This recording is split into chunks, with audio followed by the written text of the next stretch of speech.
세금자 알려주는 쌤 누나, 쌤 언니 투자형 세무사 박송우 세무사입니다. 안녕하세요.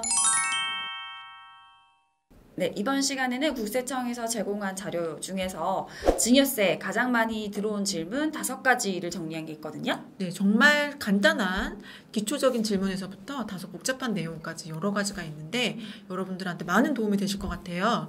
첫 번째부터 뽑아볼게요. 질문: 증여세는 증여를 받을 때마다 당해 증여금액에 대해서만 계산해서 납부하면 되나요? 라는 질문입니다. 네, 아닙니다. 네, 결론부터 말하자면 아니고요. 네. 증여는 그 시점을 기준으로 해서 10년간을 합산하도록 되어 있어요. 네. 동일한 증여인으로부터 증여받았을 경우에는 마치 한 번에 증여받은 걸로 취급하잖아요. 10년치는 몰아서 한꺼번에 계산하고 혹시 앞서서 미리 낸 세금이 있다면 그 세금은 깎아주고 남은 세금만 이번 신고에서 내게 되는 구조입니다. 네, 그래서 예를 들어서 뭐 5억을 증여할 건데 뭐 5천만 원씩 나눠서 매년 하게 되면 괜찮은 건가요? 이런 질문들을 생각보다 많이 하시는데요. 네.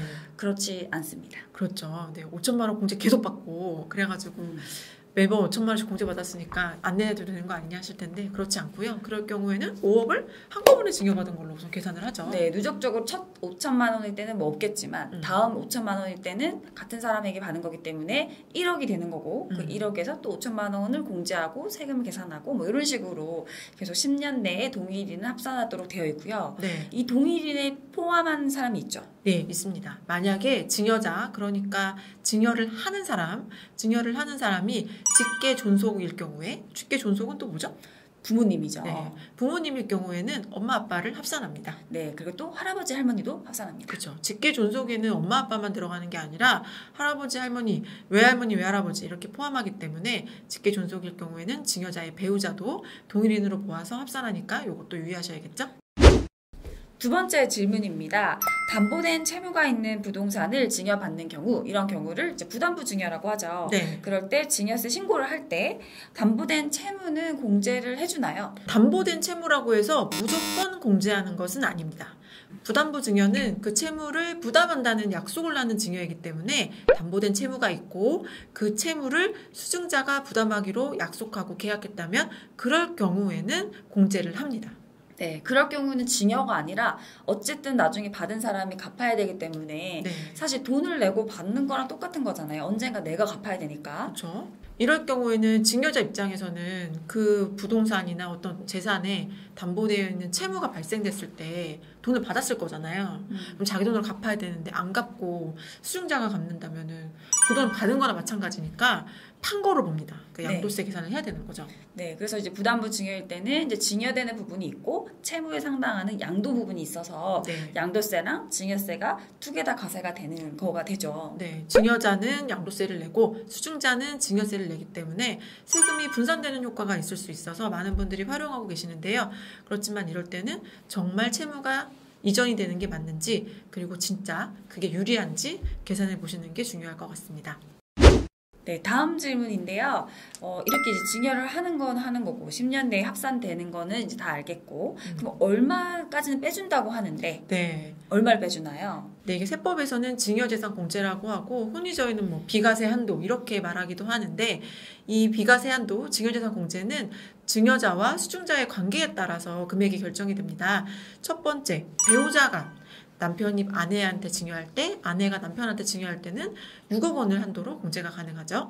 다음으로는 직계존속 그룹, 그러니까 어머니, 아버지, 할아버지, 할머니, 직계존비속 그룹에서는 5천만 원을 공제받을 수 있습니다. 네, 성년, 수증자가 성년일 경우에는 5천만 원 공제 가능하고 수증자가 혹시 미성년자라면 2천만 원까지 공제 가능합니다. 네, 그리고 그 밖에 가족들한테 증여를 받는 경우에는 기타 친족, 기타라고 하거든요. 네. 기타 그룹에서는 1,000만 원을 공제받을 수 있습니다. 네, 지금 말씀드린 이런 공제 금액은 증여할 때마다 적용되면 정말 좋겠지만 그렇지 않고 일정 기간 동안 뭉쳐서 공제를 적용하게 되는데요. 몇 년일까요? 네, 10년. 아까도 계속 말씀드렸죠. 네. 10년간 누적적으로 한 번만 공제가 되고요. 네. 받는 사람 기준으로 공제되는 거기 때문에 네. 5천만 원을 그 상대방에 따라서 다 받을 수 있는 게 아니라 나를 기준으로 난 5천만 원을 받았으면 그걸로 끝나는 거죠. 네, 그러니까 뭐 부모님도 계시고 배우자도 있고 친척들도 있는 나라는 사람을 기준으로 했을 때 10년 동안 증여받을 수 있는 한조는 6억 5천,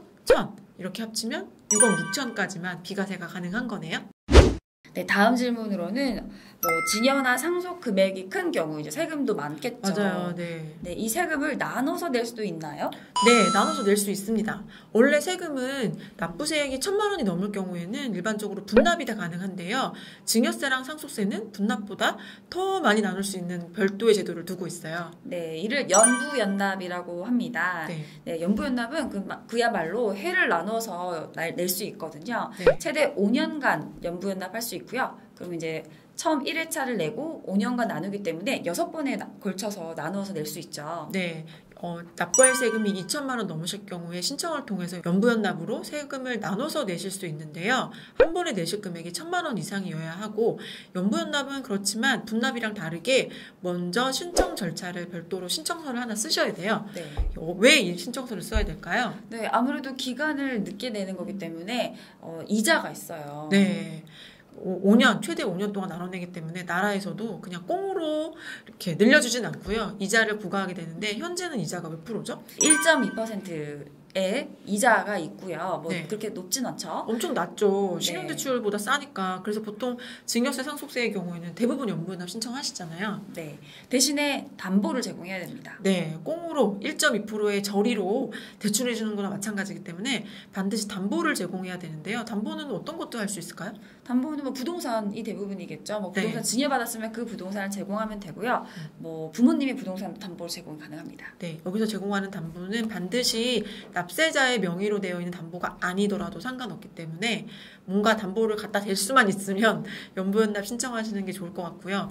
연부연납 신청은 근데 언제 하나요? 네, 증여세 신고를 할 때 같이 신청을 하면 됩니다. 그럼 뭔가 승인을 받고 이렇게 막 조마조마하게 기다려야 되나요? 대부분 다 승인이 되기 때문에 네. 이 요건을 충족을 하고 담보를 제공하고 신청서만 잘 접수가 된다면 대부분 다 접수가 됩니다. 네, 뭐 증여나 상속을 하셔서 납부세액이 큰 분들이라면 그럴 경우에는 연부연납 제도를 활용하면 납세 부담이 좀 줄어들지 않을까 싶네요.